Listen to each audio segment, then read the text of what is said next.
I'm sharing a reading experience. I'm reading a book entitled For James, and I'm sharing it with you now. Today, I will go through the chapter called Questions. I hope you listen and receive something worthwhile from this. This video might inspire you to read the book. This is my hope that you'll search from the best books and gain information and ideas to help you to become a better person. The more you read, the better you'll think. And the better you think, the more you'll be able to face life's challenges successfully.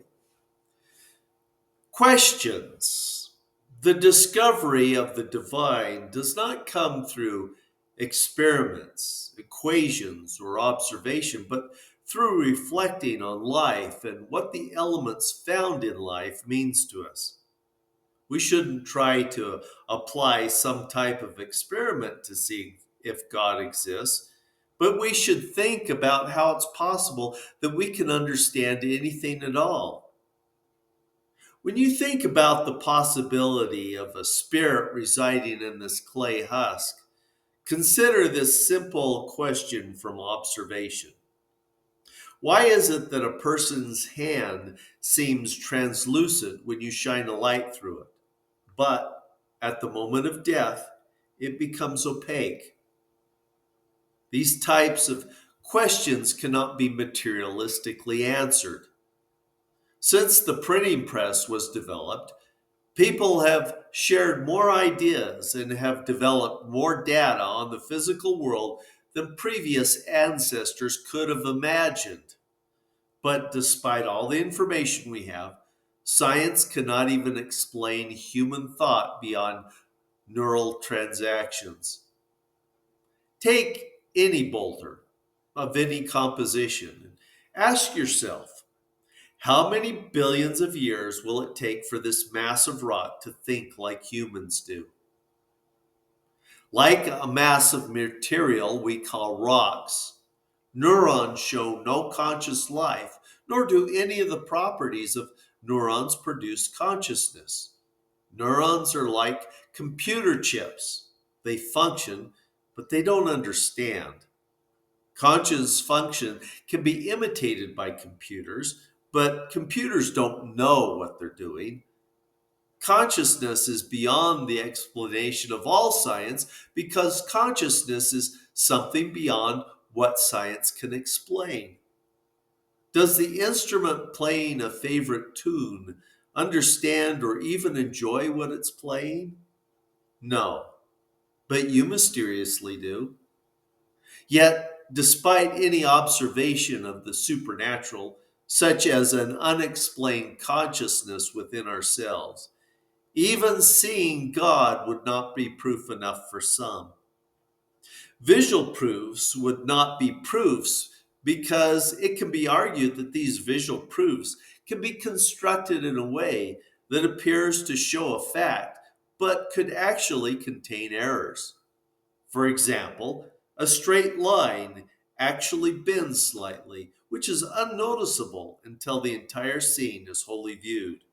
A plumb and level line, which appears straight, for example, will eventually end up bending around on itself if constructed on Earth. Magic tricks could be another example. The visual trick looks like something other than what it is. Visual proofs, therefore, are no proof at all. The extreme, all you need is blind faith, is known as fideism, taken from the Latin word fidus. The opposite is to say there is no rational basis for faith. The middle option is called inference to the best explanation and is used by scientists to explain something that isn't directly observed, but is based on the things that have been observed. It is a way to know what is at the core of something by looking at what's around it. Using the same method, when you look at all the evidence, such as biology, cosmetology, human consciousness, physics, and the testimony of those having unusual encounters with some unexplained phenomena, there's a strong case for a belief in God. To say, I'm only going to consider evidence that rules out the possibility of God, stifles the truth. One needs to follow all the evidence wherever it goes. Instead of limiting the search, open up to all the possibilities. Faith is not an answer as much as it is the thing that questions us.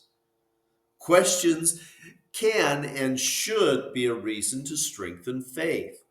To be faithful is to be true to the trial.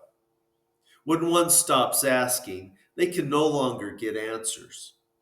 Some of those answers to questions come quickly, and some answers unfold over a lifetime.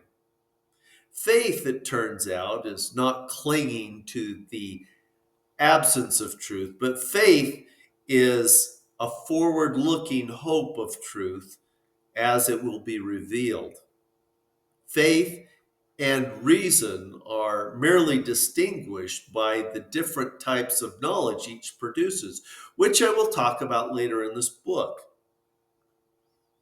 If you found white quartz rock arranged to spell out welcome in front of someone's house, how do you suppose those rocks got there? You might say, the rocks just happened to be arranged that way as a result of an earthquake that we had here 2 years ago. You can't totally rule that out. It could happen. Someone else might say, I think someone that resides there arranged them that way. Most people would accept that someone arranged the rocks into letters rather than by some coincidence of nature. Why? Because most people wouldn't believe nature did it, but would believe that someone set them up that way. With this in mind, one should ask themselves, what makes the most sense? The question of most sense would be a good one to keep in mind when exploring this book. With only about 160,000 base pairs of DNA, the genome Carcinella rudi is less than half the size thought to be the minimum necessary for life. The human genome, by comparison, contains about 3 billion DNA base pairs. However, people are not as complicated as other organisms on the planet. For example, the marble lungfish has 130 billion base pairs of DNA, while the Japanese flower Paris japonicus has 149 billion base pairs, making it almost 50 times the size of a human genome. Neither are humans the top of the food chain. We sit somewhere between pigs and anchovies, as reported by NPR. Nor does man have the most sophisticated societies. For example, leafcutter ants live by farming similar to man and live in colonies upwards of 8 million individuals with better organization than any human city of with that many individuals. We're not the only ones who make tools. Other animals use tools like we do. Chimpanzees make spears for hunting, use stone hammers, and make foraging tools. Crows make tools from twigs and feathers. There are many others that use tools such as orangutans, elephants, dolphins, sea otters, gorillas, octopuses, and macaques. We don't have the biggest brains. The human has a 3-pound brain. An elephant has a 9-pound brain. A whale, a 20-pound brain. And when you compare body size with brain mass, we don't even have that beat. The tree shrew, not the humans, have come out on top in that department. But humans are unique in this one thing. We are the only creature that worships. Why is it that mankind, and only mankind, wants to worship? Replacing popular religion, Christianity overcame mass skepticism and violent persecution to become the world's most practiced religion, numbering into the billions. Most atheists will tell you that religion is dying out. When you look at the actual numbers, you will discover the opposite is true. Many religions are gaining in numbers, and the Christian religions are the world's largest religious groups, while atheists remain a minority. Not only this, all types of religions seem to have more in common than not, such as their moral teachings. People want to worship. Throughout all ages, people around the world and in every culture have voiced prayer requests as a means of spiritual expression. Abraham, Abraham is considered by many to be the founding father of the Jews, Christians, and Muslims who believe in a living God. The Abrahamic religious group is the largest religious group type. What should strike you as odd is how much the different types of religions are alike. If belief systems were truly random, these different beliefs would have vast differences that look like no other type of religion. Such is not the case. Other large religions of note are as followed. The oldest known religions are the Hindu religion. Hinduism is a British term for all the religions found in the Indian subcontinent. Hindu religions believe in the way of love and devotion to a personal God. When you see the people of India wear red dots on their forehead, they are indicating their devotion to a deity. Persons of the Hindu faith turn to a personal deity in sincere prayer. Then these personal gods forgive bad karma through grace, so the person of faith can live with the personal God in one of their heavens, which has a similar tone to the "in my Father's kingdom are many mansions" as quoted by Jesus in John 14, 2 through 6. The Chinese called Confucius Master Kong. Master Kong believed in heaven, prayer, answers to prayer from heaven, and that men would receive their just rewards based on their deeds. Master Kong sought constance in a world of change and decided faithfulness and sincerity had the power of transformation. The Tao is to practice virtue and never abandon righteousness. Master Kong refused to be called a holy man and lamented his inability that reflected Paul's desperation as he cries out in Romans 7:19, "For the good that I would I do not, but the evil which I would not, that I do." Buddha's search for truth and his willingness to forsake the world strikes a chord with those who recognize the emptiness of the material world. Buddha's morals are very similar to Christian morals. In Buddhism, the highest level is the ultimate realization that the individual self is to be lost in the ocean of ultimate oneness, similar to the Christian belief of becoming one with God. Shinto means the way of the God, similar to Matthew 6:10, reminding us to do things on the earth as in heaven. The gods here are called kami, and the spirits that are created were created with the universe. Humans are also considered possible potential kami, similar to Jesus saying to his disciples that they were gods, as found in John 10:34, referring to their importance in his building of his kingdom. What could explain people wanting to worship, and how is it that these religions have many similar beliefs rather than completely unlike beliefs? How is it that similar ideas keep showing up? For example, the belief of the afterlife and immortality is not a Christian idea that first showed up in the Bible. The ancient Greek philosophers were the first to write down the idea of the soul's immortality. In the Phaedo, Cebes says, "Your familiar doctrine, Socrates, is that knowledge is simply recollection. If true, also necessarily implies a previous time in which we have learned that which we now recollect. But this would be impossible unless our soul had been in some place before existing in the form of men. And here is another proof of the soul's immortality.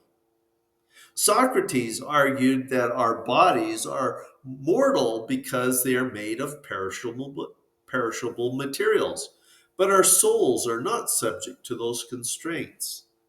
On the other hand, Jewish Sadducees were biblical literalists who rejected immortality based on what was said in the Torah and not said in the Torah. The Pharisees, on the other hand, were intellectuals who made arguments beyond the literal text, who said that since we were created in the image of God, it was reasonable that we also shared in God's immortality. Another question to consider: how is it that we have morals and laws? I have standards and I try to live up to them, but I always fall short. I claim reasons of accidents, coincidence, forgetfulness, and many other things to explain my shortcomings. I guess you would think I was a good person based on my outward habits. So far, I've never stepped out on my wife, but when I see a beautiful woman, I realize I am an adulterer in my heart. I've never taken the life in battle or on the street, but when someone makes me angry, I realize I'm a murderer in my heart. I don't seek to take advantage of people, but when I see someone with something I don't have, I realize I'm covetous. I don't like to admit these dark shadows that dwell in the corners of my mind. Imagine my horror in realizing that whatever evil has been done by others, I am also capable of doing. In addition to realizing I am potentially evil, I also realize I'm deeply careless. I stagger, I stumble, I fall in my walk. I say and do things I shouldn't. I don't say and do things I should. I once went to a nice restaurant with my wife. We had a very nice meal. When the meal was over, the waiter brought us a check, and for some unexplained reason, I picked up the folder with the bill inside and walked out of the restaurant. When I got to the car, I went to get out my keys out of my pocket, and I realized I had an unpaid bill in my hand. I walked inside only to see my table being cleaned and reset for the next guest. I was deeply embarrassed, but went to the front desk and explained my blunder. They were very kind and understanding, even though I felt like a fool. I don't make excuses when I do something right, only when I feel guilty for my subpar behavior. I totally spaced it. I really did. Feeling crummy when I don't live up to my expectations and standards reveals an inner moral compass. Where does this compass come from? My upbringing? If so, why is it so often that good people come from bad blood and evil people often come from morally straight upbringings? Even one example does away with environmental conditioning as the only reason why we make the decisions we do. Having a moral compass should make us suspicious that there's something behind that moral compass. Is there something that is hidden beyond what is outwardly observed? For example, we'll not be able to find the building contractor by looking at the finished wall and roof of one of his buildings. Yet this contractor is the unseen something behind this visible structure. Morality doesn't say, be truthful only when it benefits you, or only be kind to those who are in a position to help you. True morality operates without those self centered thoughts. Decisions of morality and immorality can only be done by people acting with intention. We don't consider natural disasters as crimes, even when they create so much destruction and death.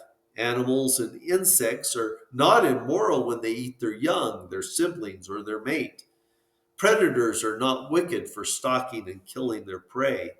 Only humans are considered moral agents that can have the title of criminal, immoral, and wicked. If someone tells you, don't force your morals on me, they are, ironically, making a moral statement. It's believed by many that you can't legislate morality, yet all laws are moral judgments.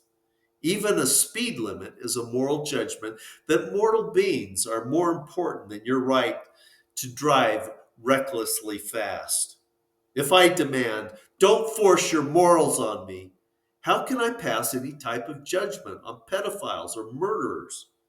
People like Richard Rorty believe that people should give up their fundamental moral truths and that there's no such thing as right and wrong. Instead, he preaches that we should believe that we're finite beings whose existence does not extend beyond this life we choose to live.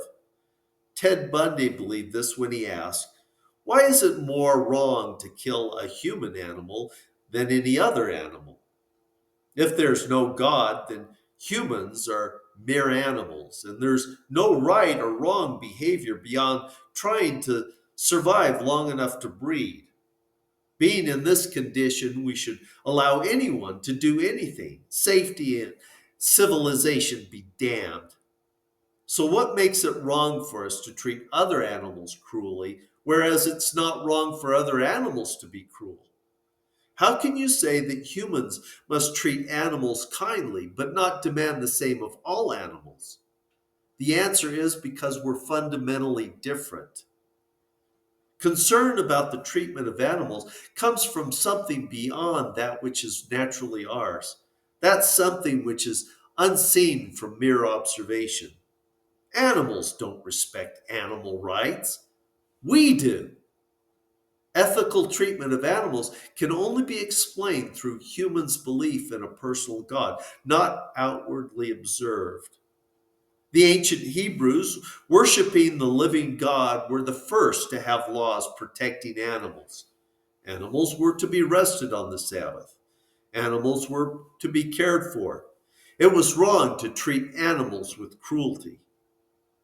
What if you were driving your car down a narrow alley and a little girl running after her kitten suddenly dashes in front of you? If the situation makes it so that one of them would be run over, which would you choose? Without God, who dies doesn't matter, because they're both just different kinds of mammals. But because we're created in the image of God, which one dies does matter.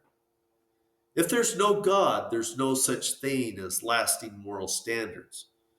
If there are none of these types of moral standards, why should it bother you how people act? If there's nothing more than evolution, such things should not matter to us. But those things do matter.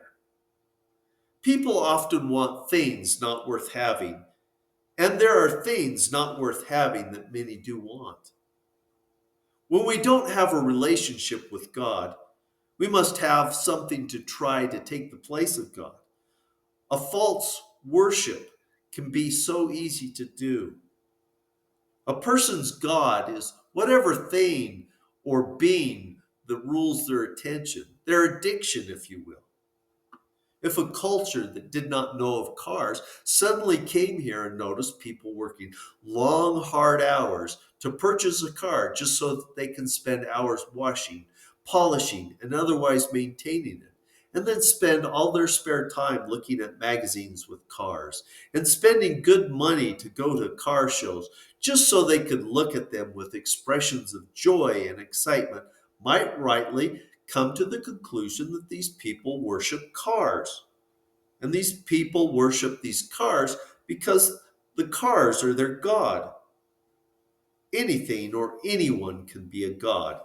In Greco Roman culture, emperors were literally the gods of the people. And since the emperor is a god, people had incense burned to their statues. Anyone who refused to burn incense to the emperor's statue was refusing to acknowledge his political authority. This was treason, pure and simple. Heroes and champions were gods. Anything that rules our lives or that we wind up worshiping becomes our God, the master of our attention. Yes, even doubt can be our God. I'm influenced by what I hear, see, and read. I take it in, mix it around a bit, spew some of it back out. Sometimes I add chocolate sauce with cherry on top. This book's the same. I read, but I might come up with more of a conclusion than you might. It's my suggestion that if you find this material interesting, that you read it for yourself to see if you focus in on the same things. My bet is that you'll see something slightly, if not altogether, different. I wish you the best in your happy readings. Thank you for joining me. Until next time, X's and O's.